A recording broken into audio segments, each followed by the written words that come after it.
సంబంధించిన నాయకులు మేమందరము కూడా బయలుదేరితే మమ్మల్ని అస్సలు బయటికి రానివ్వలేదు.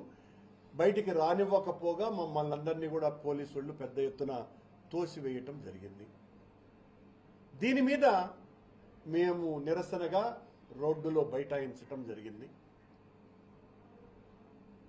దీనికి పోలీసు వారు, అందులోనూ కూడా చాలా మంచి పేరు ఉన్నటువంటి అధికారిగా ఉన్న ఈ జిల్లా ఎస్పీ గారు ఇంతకుముందు పత్రికా సమావేశంలో మాట్లాడుతూ, మేము 5 మందిని అనుమతించినాము, కానీ వాళ్ళు 40 మంది రావటానికి సిద్ధపడ్డారని, తెలుగుదేశం పార్టీ వాళ్లను కూడా అలాగే కొద్ది మందినే పంపించినాము అని ఆయన చేత కూడా ఈ ప్రభుత్వం ఆ నిబద్ధత కలిగినటువంటి పోలీసు అధికారి చేత కూడా అబద్ధం చెప్పించింది.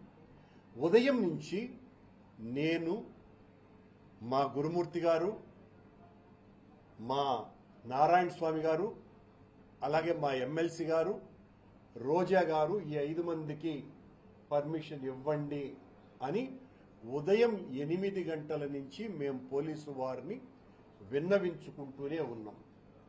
వారేమో అప్పుడు వారు పోయిన తర్వాత, ఎవరైతే ఆ తెలుగుదేశం పార్టీ శాసనసభ్యులు ఎవరో ఉన్నారో వాళ్ళు పోయిన తర్వాత మీ ఒక్కరిని అనుమతిస్తాము అని పదే పదే చెప్పటం జరిగింది.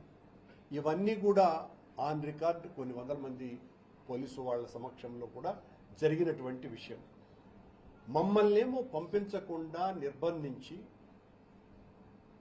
అడుగడుగున ఆటంకాలు కలిగించి, మేము 5 మందిమే వెళతామని చెప్పినా కూడా అనుమతి ఇవ్వకుండా ఒక జిల్లా స్థాయి ఎస్పీ స్థాయిలో ఉన్నటువంటి అధికారి చేత, ఒక నిజాయితీపరుడైన అధికారి చేత ఈ రకమైనటువంటి అబద్ధాలు చెప్పించే స్థాయికి ఈ ప్రభుత్వం దిగజారింది.